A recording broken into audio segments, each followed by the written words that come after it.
Welcome to Inclusion Counts. My name is Rick Williams. I'm the Business Inclusion Manager for the City of Pittsburgh, Office of Equity, Office of Mayor William Peduto. Inclusion Counts is a show that educates, informs, and inspires minority, women, and veteran contractors across the state of Pennsylvania with a local focus. It's a monthly conversation with subject matter experts, government practitioners, and businesses that operate in the space every day.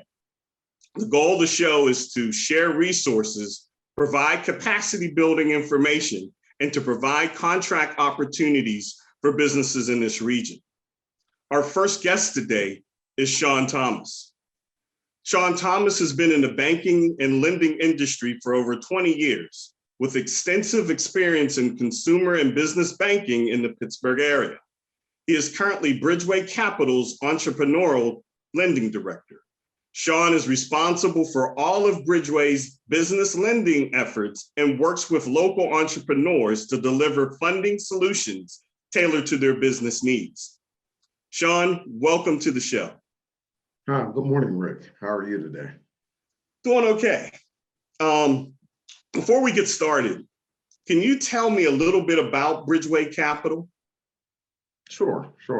So Bridgeway Capital is a CDFI. A lot of people don't know what a CDFI is. So CDFI is a community development financial institution. One of the things about CDFIs, we are a private institution. We are a mission lender. One of the things that we try to do is dedicate 100% deliver responsible, affordable lending to low-income individuals and community to help be part of the mainstream economic development.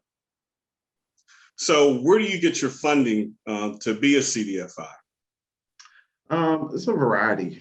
It can come actually from the Treasury Department because there is arm within the Treasury Department is a CDFI department. We can get it from banks. We can get it from actually foundations. So across the board, our resources is a little bit of everything, meaning, it comes from private investors. So that's the bulk of our capital, where it comes from. Okay. In your beginning statement, you said a mission-driven lender. So Sure. Won't you unpack that a little bit of what that mission is for Bridgeway? Well, community, a CDFI, we try to work with small businesses, micro enterprise.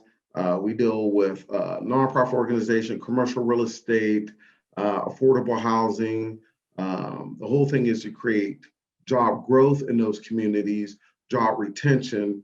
We work in hard to serve communities, which is considered LMI, which is low to moderate income communities.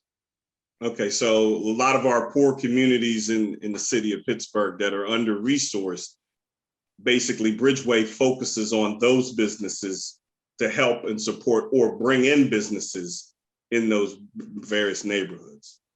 That is correct, Rick. So, one of the things you try to do in order to build up a community, you got to have housing. So we work with that. You got to have small businesses. Small businesses create jobs, and that brings people into those communities to build them up. So what makes Bridgeway different from a local bank in the area? I mean, you have lending products, the business has lending products. You've been in banking for over 20 years in your bio. What makes Bridgeway different in regards to lending and supporting businesses? I would say the fact that we are a mission-based lender. We create social and economic impacts in communities. We work with, revitalizing communities, work with people of color, women-owned business. Also, we have flexible financing. So we kind of put programs together for those communities at the end of the day. And one thing about us, we're not like in a box like most traditional institutions where, you got to check the box. With us, we have a lot of gray area, which is really good because we can mitigate certain things with other things. Can you give me an example of a particular product that is flexible, like you said, in the gray area for small businesses? Yeah, one product that we have is called the Urban Entrepreneur Loan. And, initially when we launched this, probably about 6, 7 years ago, it was tailored to 7 communities. And after a year, it was a big success. And then we expanded the program to all 15 counties in Southwest PA, actually. So, at the end of the day, this is up to 15,000 turnaround time, which is in a couple of weeks. It's not like some of our other loan programs, but it's actually to streamline funding our capital to businesses that need it immediately. Okay, that sounds great. So if I was a client that signed up for a loan for Bridgeway Capital, I mean, what type of services should I expect in being a client? Not just getting a loan from you, but what type of things can you help to support me as a small business? Well, first, we have a conversation. Before anything, I need to know what your goals are, where you're at, where you're trying to get to.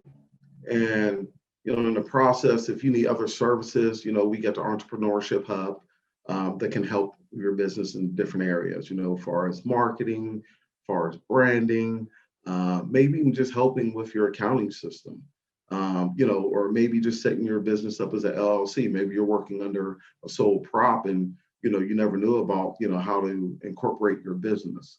So, we have different services in the back end that's just as important as the front end of getting a loan. I mean, that's key, especially now. You figure, a lot of businesses have went under during COVID, and so in asking that and mentioning that, what type of like COVID relief, emergency grants have you or loans have you gave to small business, specifically minority businesses? Well, funny that you say that because we had to transition actually during the pandemic to help a lot of distressed businesses that was out there. I can honestly say during that time, we really focused on small businesses because they were catching the brunt of the pandemic. And, our deployment was over $14 million. We had a record year of 125 loans that we booked and about 37 grants. And again, we just went into the community and had conversation and told them help is here. So we actually had a COVID relief loan that we tailored just to help businesses, and it was get in and get out the door and get the money in the hands of these businesses. Now, how did that operate? I guess compared to the Small Business Administration, like the PPP loan, Paycheck Protection program, and the other emergency impact disaster loan. Did yours supplement that, or was it different from that? How did it work, and how does it work? I say it was a little bit different in a way because one, we're local. You can pick up the phone, you can email, and you'll get anybody at Bridgeway Capital. You get me, or anybody on the lending team, anybody in the front office. What made it different is that, it wasn't a lot of, I don't want to say red tape, but there wasn't a lot of paperwork behind it. And, when we put this program together, we wanted to streamline the process, like I said, to get the money in the hands of the business owner within 48 to 72 hours. Once we collect the information, we'll send it out, collect it, usually happen the same day, and we can turn it around. Like I said, within 48 to 72 hours, you can have funding in your account to help your business. Wow, that's great. I mean, because you figure the bottom line is having that cash flow and be able to still it's operate. The cash flow. Today is the whether it's supplies, whether it's just keeping your doors open, paying the rent, the light, the gas. We wanted to make sure that we were in the forefront. We're trying to help the small businesses in these communities. Wow. Is there anything else? I mean, I know we're starting to wind down, but is any new initiatives that Bridgeway Capital has that our Inclusion Counts audience should be aware of? Well, even like now we're going through our strategic plan actually, and we're looking at some of the products that we have. And again, we're talking to the community, we're talking to business owners, we're hearing what they need and we're putting things together. So it's always evolving on how we can do things to simplify things and to get money and resources out to these communities. Yeah, and that's a great thing because you're not rigid with your products. It seems like you're tailoring it based off of the needs of, I guess, the economy, so to speak, and then also the needs of the neighborhoods and our small businesses. It's a great resource, Right. and So great resource as well. right. So what we try to do, again, you got the economy. We actually go to business owners. We're in the community, knocking on the doors, talking to them, asking them, like, hey, what are you going through? What keeps you up at night? And we go back and we talk and we go back to the drawing board at the end of the day. So we're in the communities talking to these business owners, seeing what their needs are. And that's good. I mean, we need to be fluid and be able to be pivot. And I don't know if a lot of organizations and institutions are able to do what Bridgeway does. So we're following the last few minutes of this segment of the show, and I ask all my guests, what does inclusion mean to you? So inclusion, I mean, that word can go a long way, Rick. Inclusion is, I look at it as everybody gets a fair shake. And that means it's the leveling the playing field across the board for everybody. Not just one group of people are benefiting more than the others. At the end of the day, everybody is inclusive in trying to, build a life for themselves, and for their business. Thanks again, Shawn, for all your wisdom and all your support in helping the minority community in Pittsburgh. You're a gem at Bridgeway Capital, and they should be proud to have you representing their organization. So thank you again, and we'll see you around. I appreciate you having me, Rick. Thank you. Take care now.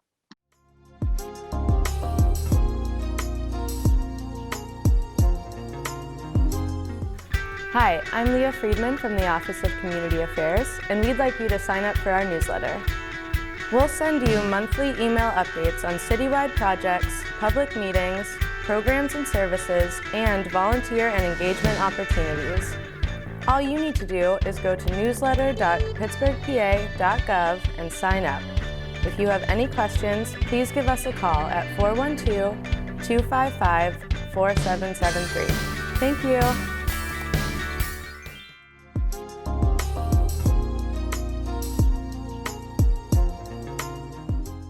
Welcome back to Inclusion Counts. Our next guest is David Muhammad. David has been with the City of Newark since 2001. He recently served as an aide to Mayor Ras Baraka in 2015. He was appointed as the director of the Mayor's Office of Affirmative Action. As director of MOAA, Dave was responsible for monitoring Newark city tax abatement projects and workforce and MWBE participation. In 2019, David earned a master's in contract compliance from Morgan State University as part of the National Training Institute provided by American Contract Compliance Association. In 2020, David was selected to head City of Newark's newly established Office of Airport and Seaport Administration. OASA serves as the City of Newark's liaison with the Port Authority of New York and New Jersey. The OASA also negotiates with the PANYNG, which is New York and New Jersey Port Authority, to include minority workforce participation language in procurement, in capital projects, as well as strategies to increase MWBE local participation. Welcome to the show, Dave. Hey, man, thanks for inviting me, man. It's an honor to be here, man. Good to see you, Rick. Well, it's an honor talking to you, man, because you've did a lot in the City of Newark and kind of changing the trajectory of participation for our minority women contractors over there. And before we kind of get started in our questions today, and I wanted to have you kind of give a brief some brief information about Newark, like the population, the demographics there and so forth, before we kind of go into some of the innovative things that you've done there since you've been there. Well, man, first I would like to thank, I mean, you mentioned some things in the bio part. I'd like to thank our mayor, the Honorable Rashid Baraka, for at least seeing in me the potential, or at least have taken a chance for me to spearhead things that some of his initiatives. So the city of Newark is actually one of the oldest cities in the country, the United States. It is the capital of the state of New Jersey. The population is about between 250 to 300,000 and growing. It's heavily minority, made up of African Americans, Latinos mainly, from Central, South America, and the Caribbean. It did have an Italian population, and Irish and Polish and Ukrainian, but they're more the minority of the city as it stands today. The Port of Newark is the third container port in the country. And so it's vibrant as far as what passes through here to in the supply chain that feeds the region. Wow, it's just kind of similar as far as population to the city of Pittsburgh. We're roughly about 300,000, and we have basically white and blacks. That's like 66% white, and it's like 24% Black, and then the rest are other growing nationalities in our city. I wanted to kind of ask you a few things because you served in two different capacities before your current position dealing with the seaport and the airport. You worked in contract compliance specifically, and when you came on in Mayor Barak's first term, you did some changes in the procurement area. And so I wanted you to kind of share with us some of the things you did while you were in that capacity. And then we'll talk about the other things that you've done even recently. So once again, I got to give credit to our mayor because prior to his first term and him becoming the mayor, the Office of Affirmative Action was an office that existed, but it didn't really have that much impact as it related to minority and women workforce, as well as business enterprise participation. So the mayor, being that he's a son of native son of Newark, he wants to see, folks that are from the city benefit from the construction and the projects that go on in the city. So he's like, look, man, I want you to really monitor to make sure that our folks are getting the best opportunities that they can get. So we started really taking a deeper dive into the documents, certified payrolls, and the minority utilization reports. And then we saw that there are a lot of developers and projects that were going on, and our folks, they weren't receiving their fair share. So we started to lean heavy on the enforcement part. So that was levying fines and liquidated damages. And thanks to that and the staff that was there at the time, we were able to, within the first year, get $300,000 in liquidated damages for those companies and developers that weren't compliant. Okay, so when you received that money, what did you actually do with it?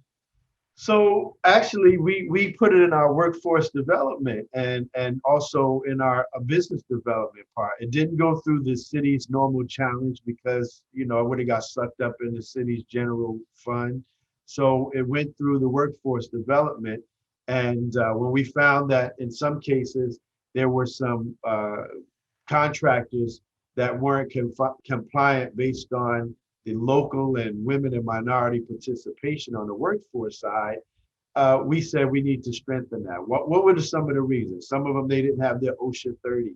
Some of them didn't, their union books were not paid. So we in some cases, we paid folks to get their union dues paid. so that they can be in good standing. In other cases, we held our own OSHA 30 classes, and it was free. It was free to the residents of the city of Newark, and we were able to get at least 100 people their OSHA 30. When it came to the businesses, in some cases, even using some of the funds to help them pay some of their application fees or things of that nature. So it was something that went right back into the community, but it went right into something that directly affected why there was some disparities in the first place. So how were you able to kind of develop that relationship with the unions? Because, Pittsburgh's a union town, man. We got the Steelers and we got our Bridges, man.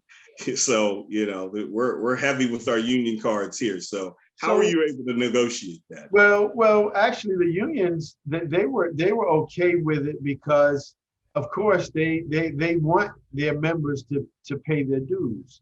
So if we were offering, like, well, here's David Muhammad, for example, and he's a plumber and he's not in good standing for whatever reason. His dues are not up to date. So we give David the money. We pay it directly, actually, to the union, and then the union gets their dues. They get a dues-paying member who's in good standing, and then for us, that person is able and ready to go to work. So. And it's through communication and conversations. We sit down and we talk to the unions, and we understand that with the unions that, in some cases, they may have local residents. And when I say local, I'm specifically speaking of first the city of Newark. And they may have some minorities, but there's other work that's going on. So we're like, well, we want the workforce to really reflect what the city of Newark looks like. So our relationship, we just maintain open lines of communication with the unions. We found that, like in other cities and other places, that the less skilled the labor union, then it tends to be the darker. You know what I mean? And that's where you find most of the minorities. So, we were directing our conversations to the more skilled craftsmen, electricians, plumbers, iron workers, heavy equipment operators, and trying to address those types of disparities there. So those conversations are ongoing. I could imagine. We're constantly talking with our union partners here in the city of Pittsburgh as well. I wanted to kind of ask you, do you have any city ordinances or legislation in regards to participation on city contracts? So we do, when it comes to MBE, Minority Business Enterprise, Women Business Enterprise, we have an ordinance, it's affirmative action ordinance that we have that specifically states that if there's a project that the base of it is 25% minority business enterprise participation, 7% women business enterprise participation. And that's pretty straightforward when it comes to city projects, public works projects. When it comes to tax abated projects, those that are for development of residential and folks are bringing their own private money, then those percentages are negotiated, and they can range from 30% MBE participation to 40% MBE participation.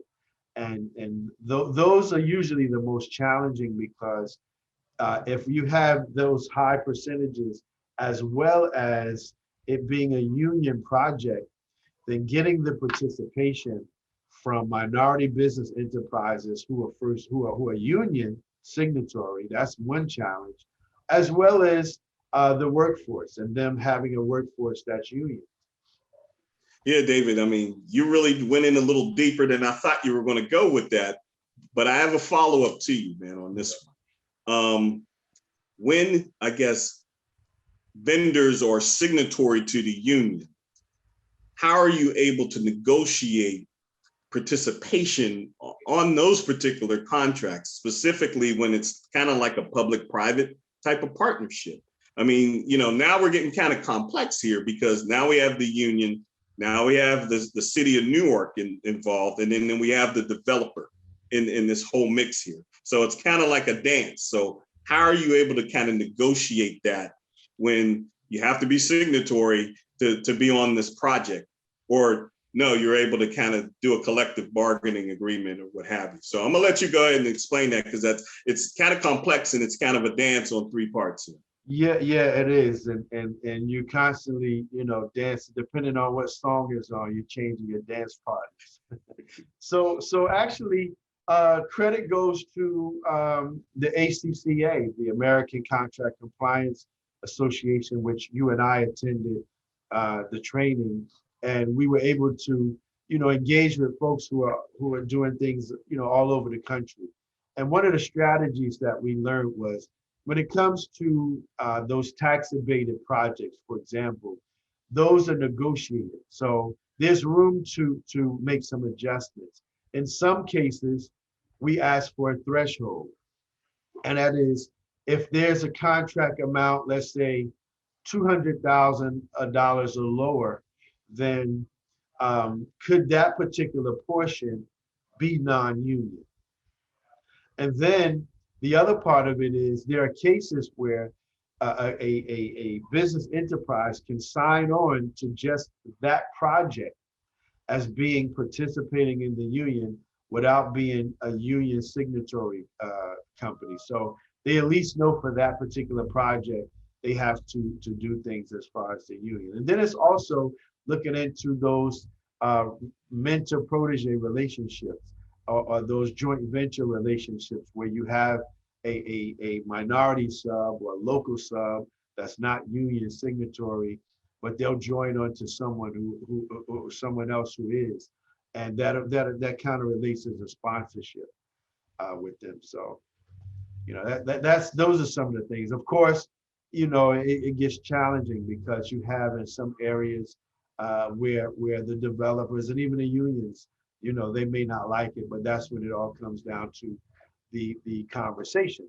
And then you have multiple unions, and depending on which union it is, one union may say, well, we're fine with it. Another union may say, well, we're not, depending on the specialty, or the craft. So I'm glad you kind of lifted up a few things. And I'm just going to kind of paraphrase some of the things and summarize some of what you just said. One part, we could look at unbundling the whole project, for one. And two, we could have a minority kind of set aside for certain portions of the project where you could get maximum participation on the project. And then the third piece you mentioned was the mentor protege. So you could provide incentive for the prime to bring on a minority business or women business or veteran business on that particular piece to get maximum participation on a project. So, I mean, those are kind of different strategies within a project in itself among all three entities. So we're going to switch, and I'm going to move you over, our conversation over to the airport and seaport thing. Well, no, we're going to stay in the city of Newark with this one, because there's a project that you did that I want the Inclusion Counts audience to hear about, because you dealt with the lead line replacement project, and you've replaced 18,000 lead lines in the city of Newark in a matter of 3 years. And so I want you to talk about that process and how you were able to get participation on it and to get it done in such a short time. Well, the city of Newark, as I mentioned, being one of the oldest cities in the country, that means our infrastructure is really, really old. And we had, like every other city, you get the Department of Environmental Protection. You have to check your water lead levels. And we found that there were issues with lead being in our lead service lines. So the water itself was good coming from the source, but the lines that lead from the street to a person's home, they were lead pipes. So the city had to do something. So we started giving out water until we can get it fixed. So the mayor said, okay, we need to just outright just replace all of the lines. So that at first came with who's going to pay for it. So it was like we had to go to the state because the state said you couldn't use public funds to do home improvement. So they switched that because of the need. So fast forward, the city was able to borrow money from the county to replace 18,000 service lines. It would have taken 6 to 10 years to do. Now we're between 17,500 and 18,000 lead lines that we've already completed in a 2-year period. And what happened was they made an emergency portion of that contract. They made an emergency portion of that project. So in that came $80 million. So in that contract, those who were the vendors, what was written in the contract was, one, you had to have at least 12 Newark minority apprentices on that project. And we had 2 vendors, so that was a total of 24. Then also those goals of 25% MBE and WBE. And of course, it's been our standard policy. You had to list the MBEs when you submitted your proposal, or your proposal would be rejected. So of course, $80 million, folks were like running to get that contract. So two vendors were selected.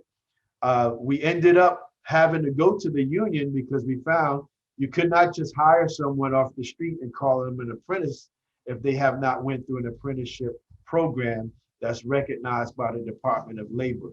So we had to get a letter of need, which we wrote to the Department of Labor and said that this project is going to put a great demand for Newark residents on the unions, two unions in particular, the operating engineers and the heavy equipment laborers.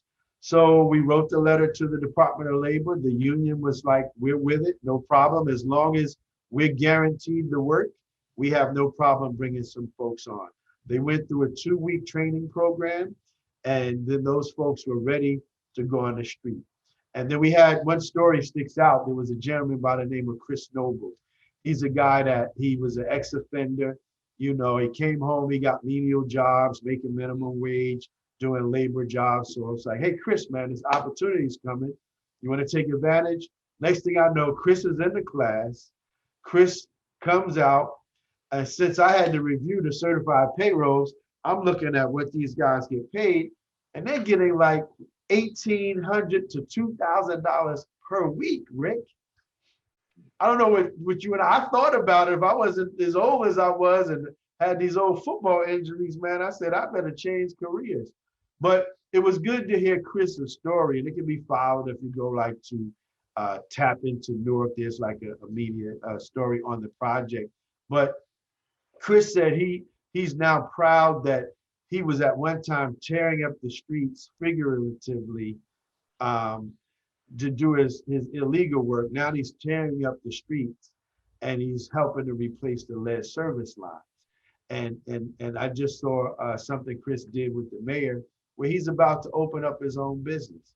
And those are the types of stories, because it's reinvestment back into the community. Now he works in his community, he lives in his community, he shops in his community, and he wants to start a business in his community. Then from the business participation point, what we did was we had our own outreach. We did not depend on the contractors to do their own. We said, this is coming up. We're going to have the general contractors there. They're going to tell you their scope of work, and then they'll tell you how to bid for it. And so some folks got opportunities. And there was even one aspect of the contract that was not even factored in, and that's a cleaning service. So a lady shows up and she's not a plumber. She's not an operating engineer. She's not a laborer. She just has a cleaning company. She showed up and she raised her hand. Well, are there any opportunities for cleaning? And they looked around, they were like, no. But then as the contract went on, they found that the portion of the lead work that they were doing in people's homes, they needed someone to come clean up. So she got like a $7,000 contract doing that. And more importantly, she developed a relationship with that particular general contractor. Now, when they do work in other cities, they have the MBE participation that she can do for just the cleaning part. I mean, it was the right place at the right time for that. Oh, man. Lady, you know? Absolutely. And, you know, that's a great story, David, because you figure, you know, it's an investment in people, but it's also investment in place. And, you know, as far as the city of Pittsburgh, we have that P4, you know, place, people, performance, and planet. You know, if the mayor came on board in 2014 with that, or it's called P4. And basically that's a testament, which you just did, of people in place, but also the investment back into the community, you know, and the ex-offender, you know, coming back in and servicing his neighborhood and stayed in his neighborhood with the commitment that he had to start a business. I mean, that's a tremendous story. I think you need to be commended by that because you shared that article with me. And, you know, that is definitely what we need to do in the spaces that we operate in contract compliance, providing that opportunity for people. I want to I know we're running a little longer than I had planned, but I do want to talk about the airport and the seaport, because that's an interesting dynamic for you because you're dealing with transportation. And federal transportation is different in regards to participation. You got a DBE certification that needs to be done, which is different from MBE and WBE. And you share with me some of the things that you did, some of the strategies you used to get around some of those things, and then some things you're still working on. So I want you to share that with our Inclusion Council viewers here. So yes, I mean, you're absolutely correct that the DBE certification is much different than getting a state of New Jersey MBE certification. And in the city of Newark, we didn't really have a lot of federal projects which required the DBE. So now we're going back to some of our folks that have gotten the MBE and WBE certification with the state. We're like, look, the Port Authority of New York and New Jersey, they have these capital projects. They're about to do the runway. That project is redo a runway. That project is a $100 million project. Then they're going to do a $50 million project. Then they have they're doing one of the bridges that leads into the airport or the seaport. That's a $100 million project. Then they have a $2 billion project for the air train that they're doing. And this is just that $2 billion project is probably more than, that one project is more than maybe 7 projects that I've seen when I was in affirmative action put together. So now it's like, folks, you need to take advantage of the opportunities that are here that the Port Authority is doing. So some of the strategies is they're working with a young lady by the name of Sybil Boss, who's on the port side, and that's contacting is even if we got to go visit, knock on doors, our local businesses as well as the minority and women business enterprises, and say, hey, here's some information you need. There are webinars that the Port Authority that they do on a pretty frequent basis on how to get certified through them, and they help with the DBE process. So my main contribution has been more of outreach, trying to connect people to the information. And the information is transferable because if they don't even work on the port, they can use that same information when they're doing work within the city or in their own private projects. So the outreach portion has been one of my contributions. Also, when it comes to when you speak of inclusion, and it counts, inclusion from the onset of when the project is even before it goes public. We want to be at the table to make sure that there's language in there that would tear down some of the obstacles that some of our local and minority and women businesses have been facing. So the planning of the RFP or the request for proposal, the language that goes in it that we can pretty much address, even the definition of local. The Port Authority, their area of local is New York and New Jersey. And we're like, local should be defined as starting with the footprint of where the actual project is taking place and then going outward, the cities next door, the county, and then the state, and then across to New York. So those ways. Then also trying to encourage more of the mentor-protege relationship, because there are certain requirements that are needed to get to do in transportation, such as air. You need to get some type of approval from the FAA for sea and airport access.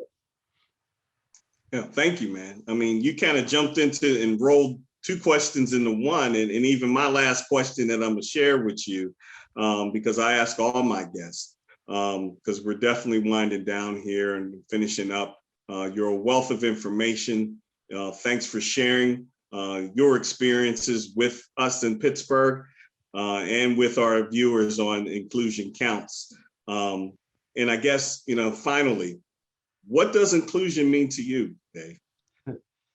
Well, inclusion means, in my mind, is having equitable participation, all around for us. Labor force, being at the table, we're discussing labor force when we're discussing minority and women participation.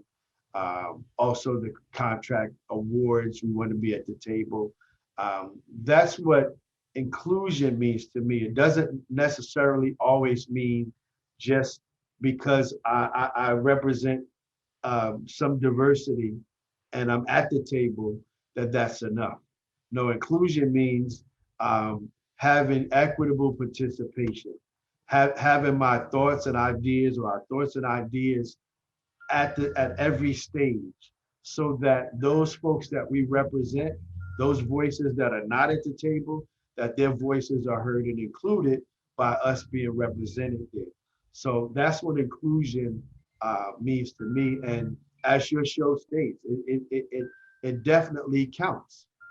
We just don't want inclusion for the sake of just saying that we're here. We want that inclusion to count. Thank you, Dave. That was well said, man. Take care, man. Hope to see you again, man. Yeah, I know, man. And I get you got a little bit more gray, but I understand that comes with wisdom, man. Thank you for everything, that you shared with me over the years since we've been meeting, and ideas and exchanges, man, that can help us in the city of Newark. I know you've even referred some folks to us that some roundabout way found their way to Pittsburgh, and they're in this area, and I thank you for that, man.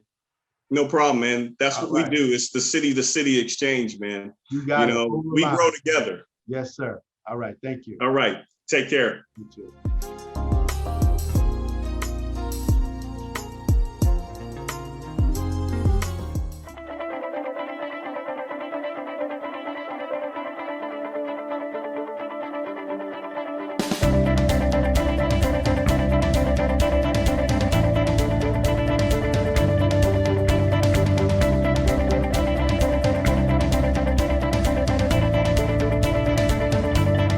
I'm Anu Jan, the Executive Director of the Gender Equity Commission.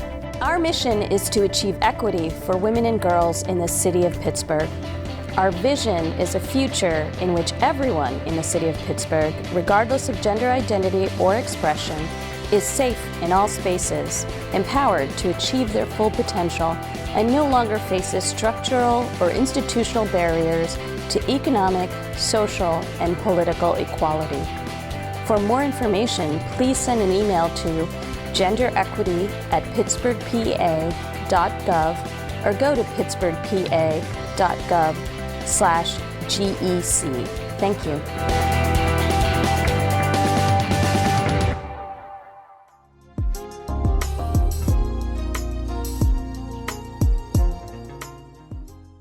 Our last and final guest today for Inclusion Counts is Jessica Bergeron, Senior Vice President of Hope Innovation and Learning for Operation Hope.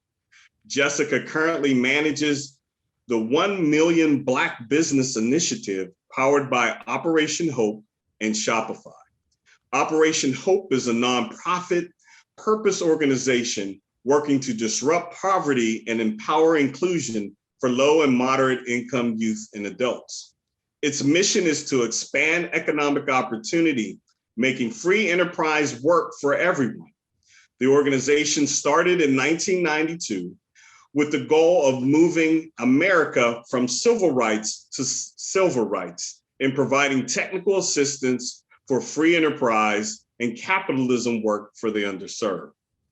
Welcome to the show, Jessica. Thank you. Glad to be here. Thank you for having me. Oh, thanks for coming on. While we were kind of doing our prep call a couple of days ago, I had an opportunity to look at your bio. And it's a very interesting bio because you were a teacher before, you were in education. And I wanted to give you the space and opportunity to talk about your journey to One Hope, to make that transition. And I know that there's an interesting story in there. You used to work at a YMCA. I used to be a YMCA director. So it's interesting. Everyone has their different ways of getting into something. And I'm quite sure our viewers want to hear that. So you'd like to share your story with us? Yes, I would love to. It is a winding path, and I'm a big believer in, following the path that has been laid before me, and don't ask questions, just jump in. So I did start off as a classroom teacher for children with special needs, and I thought for sure this is what I was going to do forever, and that's what my mom did. My mom was a classroom teacher, and I thought, this is it. This is what I want to do. So I spent about 6 years working in the classroom. And this was about the first time that I started asking questions about why some of my students had resources and were further ahead academically, but some of my other students did not.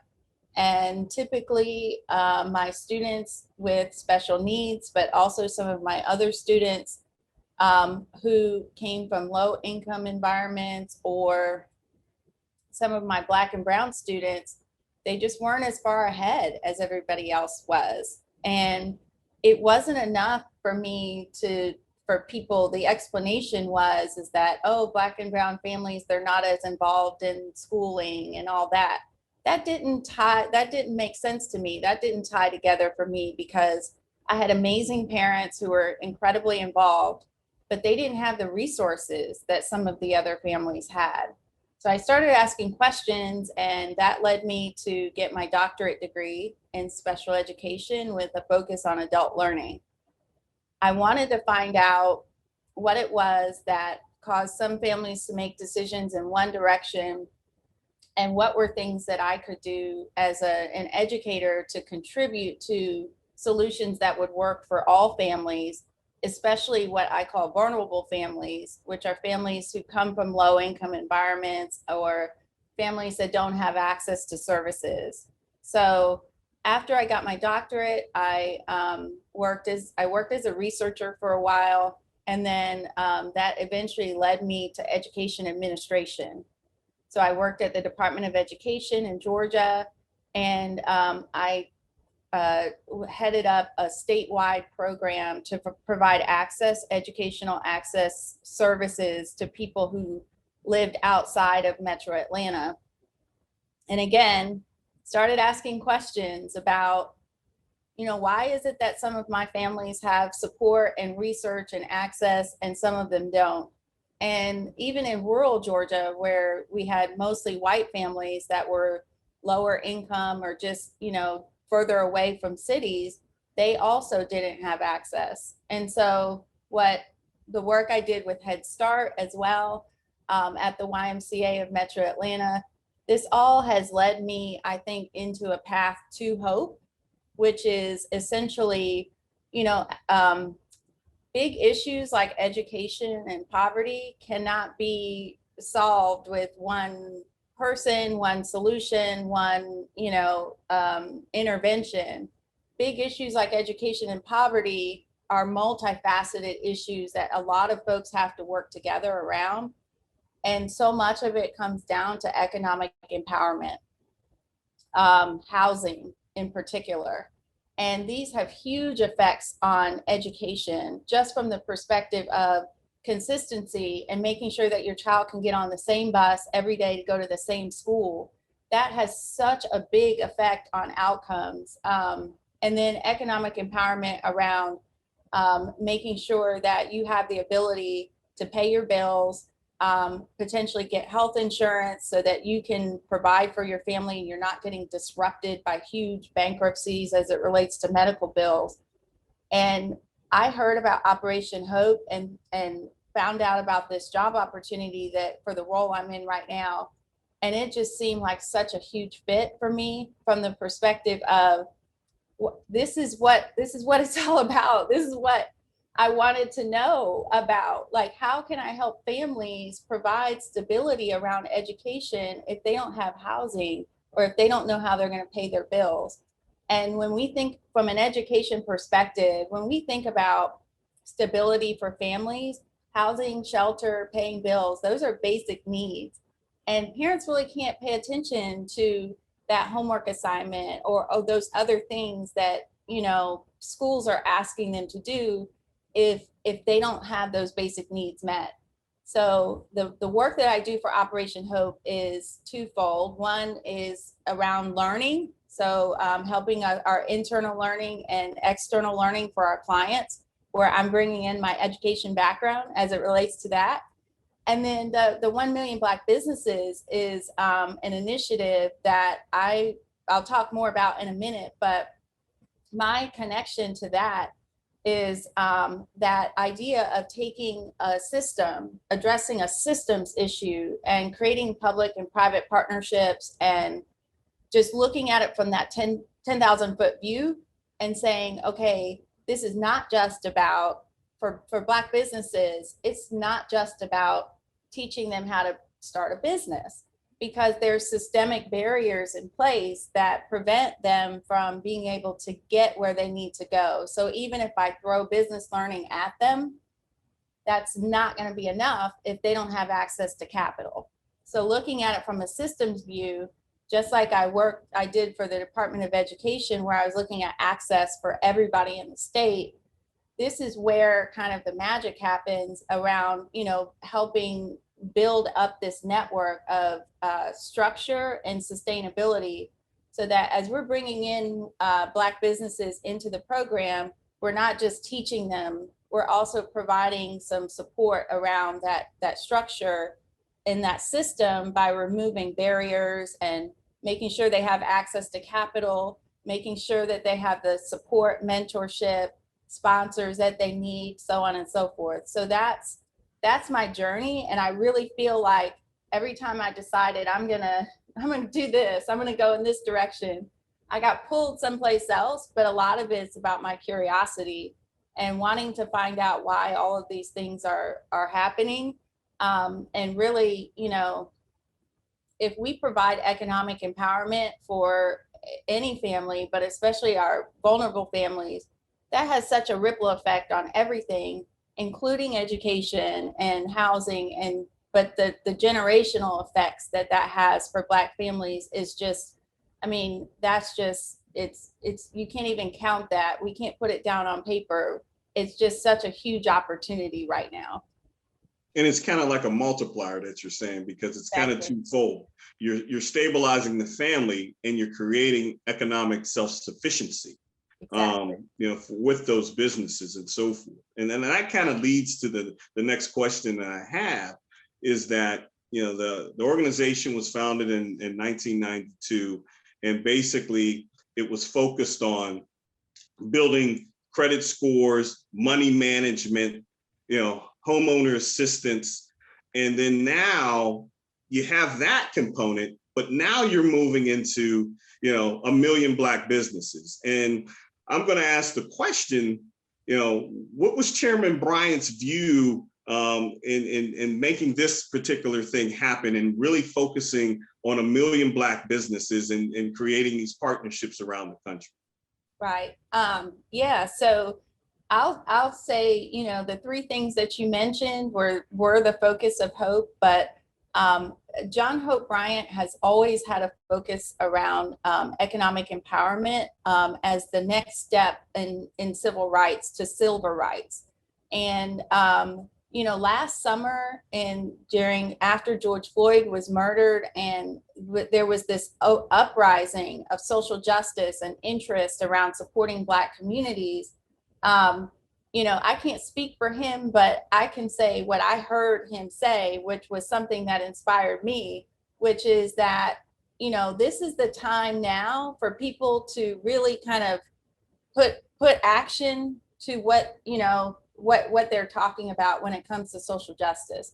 Social justice from an economic empowerment view means that companies are thinking about what their policies, their diversity, inclusion, equity, and inclusion policies are. It means investing in communities. It means supporting Black and minority business owners. It means supporting poor and rural whites who haven't had opportunities in the same way that others have. And so when I hear him talk about this, the big part about it that was so inspiring for me was that, this is a completely different perspective from where I come from, that economic empowerment as it relates to civil rights. What is that? How does that work? But it's really about, that was really the next step in what the civil rights movement was about. And this is where we're going now, is people saying, I want to get involved in social justice. So they're raising their hand. And they want to do something that is sustainable, not something that I'm just going to throw a couple dollars at and say, check, I've done my DE&I thing for the month or for the year. They want things that are going to be sustainable and disruptive to the current system, right? So as we think about that and we think about the opportunity there, what John started, what I've heard him talk about is the pandemic and the disaster recovery program that Hope offers right now shows how much that's really where that 1 million number came from. So Black business owners, about 40 to 60% of them either lost their business or became almost unsustainable during the pandemic. So that number that we need as a community to recover Black business owners is about 1 million. And the other side of it is that if we put time and effort into this, if we support Black business owners, bringing back the ones who lost their business from COVID as a result of the COVID pandemic, but also supporting new ones and growth of new ones through e-commerce and other opportunities. As we do that, we're putting money back into our communities, not just Black communities, but our communities as a whole.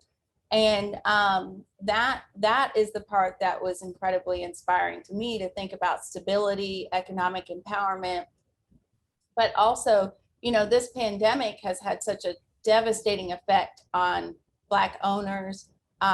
Many of them were not eligible for the first round of PPP because they only had one, they were sole proprietors. So now, here we have this funding that's available. We have this recovery option, but a lot of Black owners, over 90% of them were sole proprietors. They weren't eligible for that. So they saw their businesses, failing and not able to tap into that recovery piece.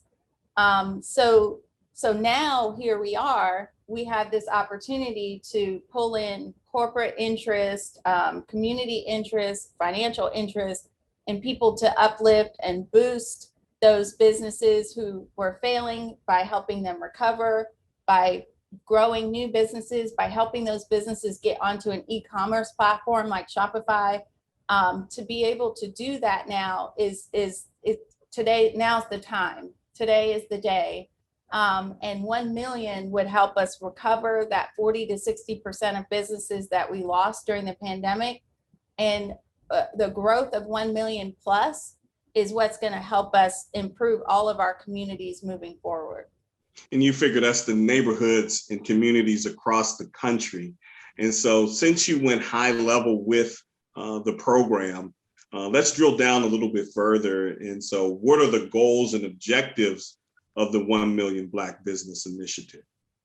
So 1 Million Black Business Initiative is to create new, and so these are, I'm also talking about eligibility here for those who are interested, new businesses, new business owners. So anyone who has a dream and a hope and a prayer that they want to open up or start a new business, as well as existing business owners and who may have been affected by the pandemic, or they're looking to create some more financial stability. And then even successful business owners who want to see their business grow. So new business owners, existing business owners who are affected by the pandemic or looking for more stability, and then successful business owners who want to see their businesses grow. We want to create 1 million of those 3 different categories by 2030. So we have about 10 years to do that. And what we're providing for these business owners, it's easy to sign up. You sign up and go onto the website and sign up.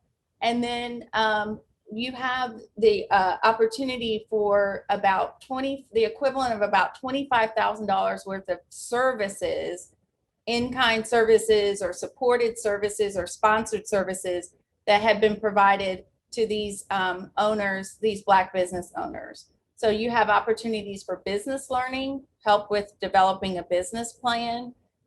There's opportunities for one-on-one coaching. So you can get one-on-one coaches from our small business coaches, but you can also get one-on-one coaching from our volunteers. So we have expert level volunteers who are specialists in certain areas like law, legal, trademark, tax structure, even digital support, digital strategies that we pulled in through sponsors and partners who want to provide volunteer hours. And then you also have group cohort opportunities through entrepreneurship training programs. And then and a lot of that is focused for new and startup businesses. But the one thing I want to say that would be great for growth businesses or existing business owners who want to create a more sustainable business model is that our partnership with Shopify typically has a 14-day trial. And if you're a member of 1MBB, you're eligible for a 120-day free trial, sponsored trial, and you have the ability to get a business learning certificate through that program. So you can learn about digital strategy, e-commerce, how to set up an online platform, how to create a web presence through SEO, search engine optimization. All of these pieces come with the package of signing up for a 120 free trial. So a lot of the Black businesses who are thinking about, maybe they've gotten hit pretty hard with COVID and they're thinking about developing e-commerce platform and they want to take their business to the next level, or even just out of their neighborhood and they want to go national with their product or international with their product. They have the ability to do that by creating an e-commerce and learning about e-commerce, creating an e-commerce store. The other things that we have in the works are a more streamlined marketplace for access to capital, so that if participants are interested in applying for a business loan, that they can have preparation, application preparation, and then apply for a loan inside of a marketplace. And then the one other thing Jessica, I just want to intervene real quick with the marketplace piece. Yeah. If someone would be interested in getting a loan, they do it through Operation Hope. Now, would that, I guess, application be, I guess, shopped around, so to speak, to various lenders? You know, I just bought a car a couple years ago, and I went to the dealer, and basically I filled out an application, and multiple lenders popped up of what they could give me as far as interest rate on my vehicle. Now, does Operation Hope is kind of that liaison to do that for the marketplace? Is there a negotiated rate or a flat rate with the partners?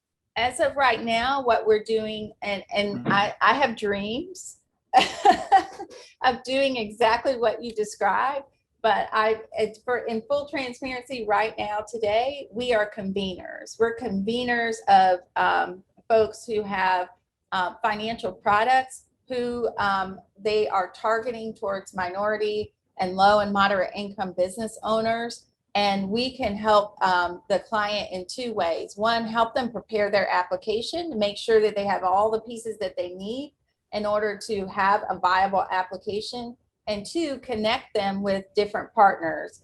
Eventually, I do want to have a marketplace where people can go to and just put in a common application, and that will go out to different folks and make it kind of a one-stop shop instead of having to go all over the place.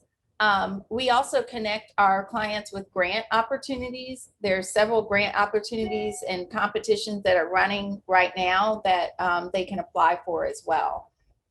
So the other capital option is also a non-traditional capital option through Shopify, where if you set up an e-commerce store, then you can apply for a capital borrow, essentially borrow against if you've established a history of sales. So you can borrow against a future history or a future sales based on your history of sales, and use that funding to create some growth for your business.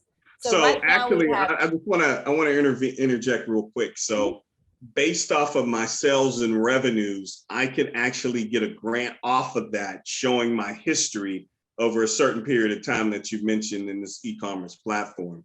Right.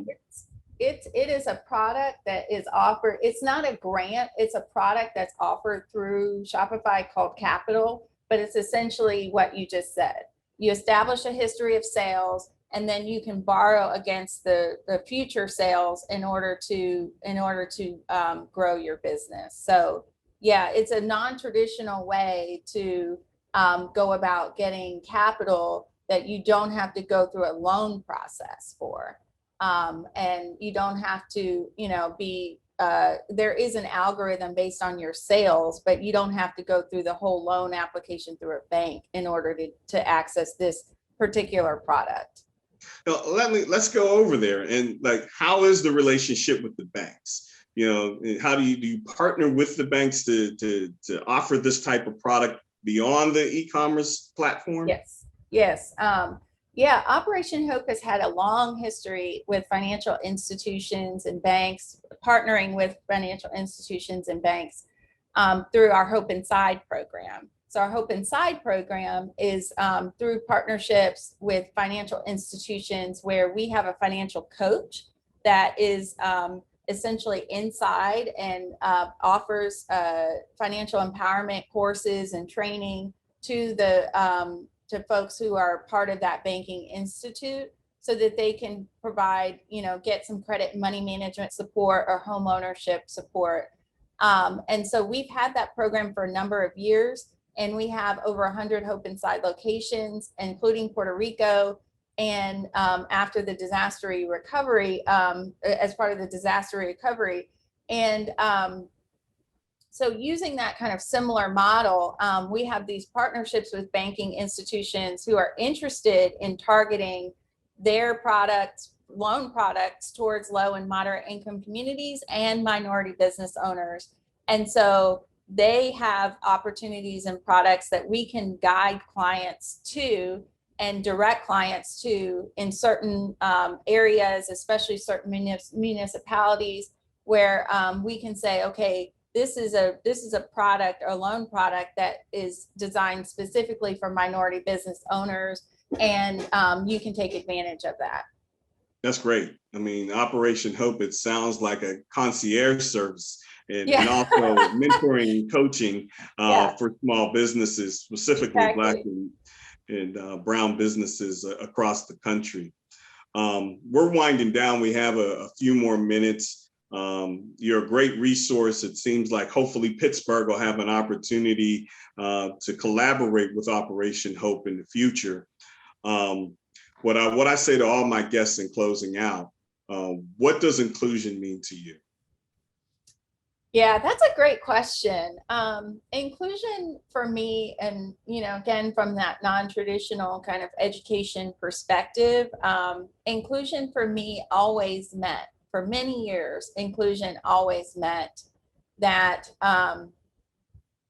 that we collectively, us Black and brown folks, could be a part of the general education setting. That's my background. That's my history. That we could be a part of that, that we could be included in that. And, having had the experience of going through the pandemic and having had the experience of all of the social justice uprising, I started to question that a little bit and say, is it really about us trying to get into this space?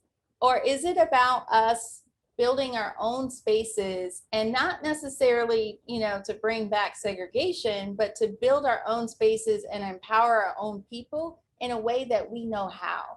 And so this is another reason why 1 Million Black Businesses, the initiative, appealed to me, because I was having this sort of, question that was rolling around in my head around, this idea of, and I went to an HBCU, so I know what this feels like. I'm a graduate of Spelman College, so I know what it feels like to be somewhere where I don't have to be better than everyone else, and I don't have to prove myself, and I don't have to explain myself. And this is the feeling that I want our Black businesses, our Black business owners, to know, that this is a place they can come. It's like home.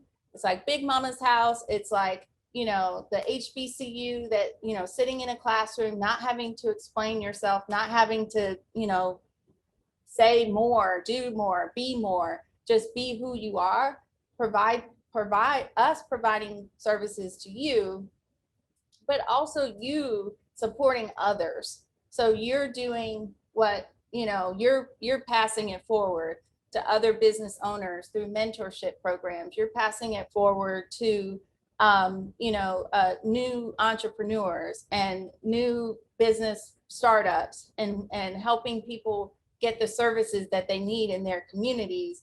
And so for me, inclusion personally, on a personal level, means that we are providing those safe spaces for people to be who they are and learn the way that they need to learn and grow the way that they want to grow, and pay it forward to the next generation, to the next business owner, to our children and our grandchildren.